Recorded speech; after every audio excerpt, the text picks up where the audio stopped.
दोस्तों पिछले वीडियो में हमने जाना कि अमेरिका ने भारत को बहुत बड़ा ऑफर दिया है और वो ऑफर है F-35 का। वही F-35 जिसके नाम से चाइना कांप जाता है, वही F-35 जिसके नाम से चाहे पाकिस्तान हो, अफगानिस्तान हो, इराक हो, ईरान हो या फिर चाहे जितने भी मुस्लिम देश हों, इस फाइटर जेट के नाम से ही कांप जाते हैं। लेकिन हमारी प्रॉब्लम यह है कि हमारे पास अभी तक अधिकतर लड़ाकू विमान मेड इन रसिया हैं। हमारी जो सेना है वो अभी तक मेड इन रसियन हथियारों पर ही भरोसा करती है। लेकिन अब बीच में अमेरिका अपना F-35 भारत को थमाने की कोशिश में है, क्योंकि अमेरिका को पता है कि भारत पर कभी भी हमला हो सकता है, चाइना द्वारा, पाकिस्तान द्वारा।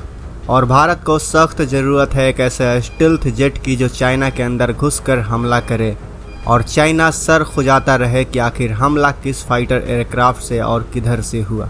लेकिन अमेरिका से हथियार लेने पर दिक्कत की बात यह है कि आज अगर अमेरिका हमसे खुश है तो हम बहुत बढ़िया हैं, लेकिन अगर नाराज़ हुआ तो वो हम पे सैंक्शन की बौछार कर सकता है। लेकिन रूस के साथ ऐसा नहीं है। रूस हमारा सबसे भरोसेमंद दोस्त है और रूस के पास भी एक ऐसा ही फाइटर जेट है जो चाइना और पाकिस्तान में घुसकर हमला करके वापस आ सकता है और वो सर खुजाते रह जाएंगे कि हमला हुआ तो किधर से हुआ। लेकिन दिक्कत की बात यह है कि रूस का ये फाइटर जेट है सुखोई Su-35 और उसे वो किसी को भी नहीं देता। लेकिन परिस्थिति ऐसी हो चली है कि इसे किसी देश को दे या ना दे, लेकिन अब भारत को ज़रूर देगा। मैं ऐसा क्यों कह रहा हूँ जानेंगे आज के इस वीडियो में। वीडियो को गौर से देखिए और अंत में अपनी राय अवश्य दें। अपनी राय दें कि भारत को सुखोई Su-57 लेना चाहिए या फिर F-35। और हाँ, अगर आप भी रूस को सच्चा दोस्त मानते हैं तो दोस्त रूस के लिए वीडियो को लाइक ज़रूर करें।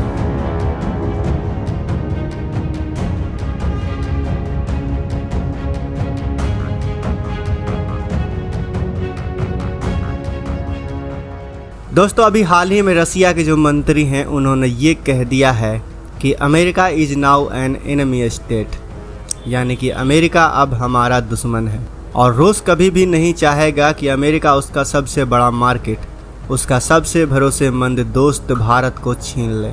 रूस पिछले कई सालों से युद्ध में उलझकर अपनी इकोनॉमी को कमज़ोर कर चुका है। रूस की अर्थव्यवस्था में उसके रक्षा उद्योग का योगदान वैश्विक रूप से 3.1% है। रूस के रक्षा उद्योग में लगभग 3.5 मिलियन लोग काम करते हैं और यह रूस के सभी विनिर्माण नौकरियों का 20% हिस्सा है। अभी उसे पैसों की सख्त ज़रूरत है। ऐसे में वो कभी नहीं चाहेगा कि अरबों डॉलर खर्च करके उसके हथियार खरीदने वाला दोस्त उससे दूर हो जाए। अभी हाल ही की बात है दोस्तों, रूस ने भारत को Su-57 का बहुत बड़ा ऑफर थमा दिया है। लेकिन सवाल है कि क्या रूस का ये फाइटर जेट अमेरिका के F-35 से ज़्यादा स्टील्थ है और भारत को किस फाइटर जेट को खरीदना चाहिए। आइए इसके ताकत के बारे में भी जान लेते हैं। दोस्तों सबसे महत्वपूर्ण क्षमता जो Su-57 की है रसिया के ख़तरनाक फाइटर जेट की, वह है इसकी स्टेल्थ टेक्नोलॉजी। स्टेल्थ का अर्थ होता है कि वह अपने आप को छुपाने में कामयाब हो जाता है। उसे देख पाना, उससे डिटेक्ट कर पाना बेहद मुश्किल हो जाता है।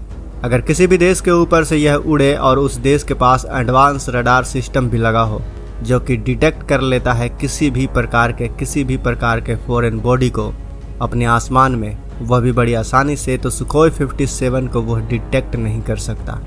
अब इसकी मदद से अगर रसिया चाहे तो दुश्मन देश के एयर स्पेस में घुसेगा भी, वहां बमबारी करेगा भी और वहां से वापस भी आ जाएगा।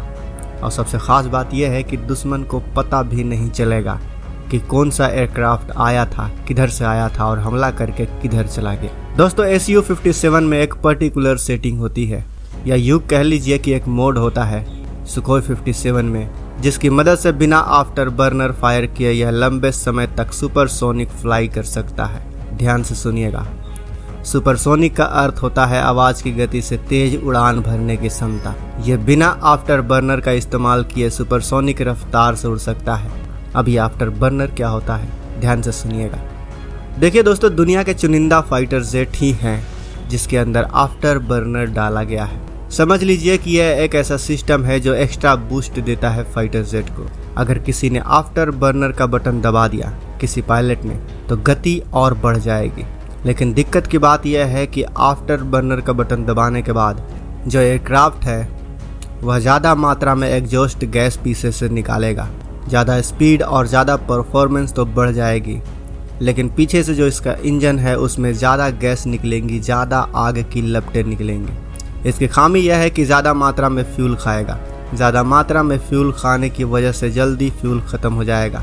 इसका इस्तेमाल दरअसल तब किया जाता है जब दो फाइटर जेट के बीच में डॉग फाइट हो रही है। अगर दुश्मन ने मिसाइल लॉन्च कर दिया तब उस मिसाइल से बचने के लिए इसका इस्तेमाल किया जाता है। छोटे रनवे से तुरंत टेक ऑफ करने के लिए भी इसका इस्तेमाल किया जाता है। लेकिन आफ्टर बर्नर के इस्तेमाल में दिक्कत यह होती है कि जैसे ही पायलट ने आफ्टर बर्नर का इस्तेमाल किया अपनी स्पीड बढ़ाने के लिए, वैसे ही हीट सिग्नेचर की वजह से दुश्मन का रडार स्टेल्थ फाइटर जेट को पकड़ लेगा, यानी उसकी स्टेल्थनेस फेल हो जाएगी।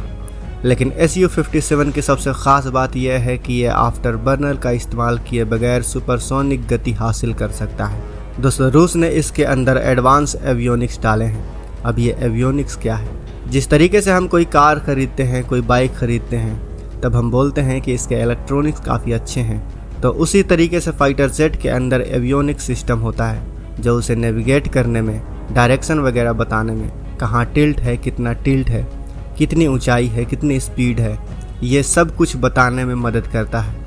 इसमें रसिया का खुद का डिज़ाइन किया हुआ एडवांस नेविगेशन सिस्टम डाला हुआ है।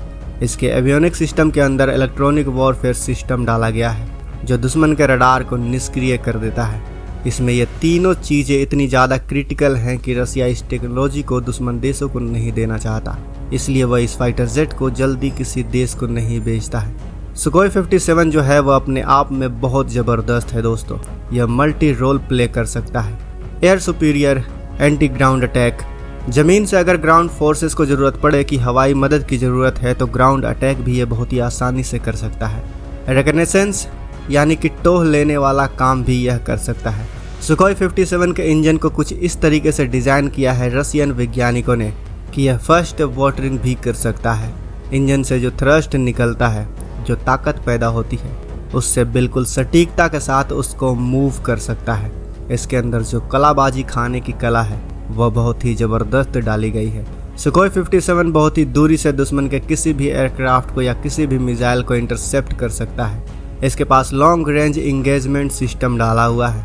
इसके अंदर एडवांस रडार सिस्टम और मिसाइल सिस्टम डाला गया है जिससे काम करने में यह पूरी मदद करता है।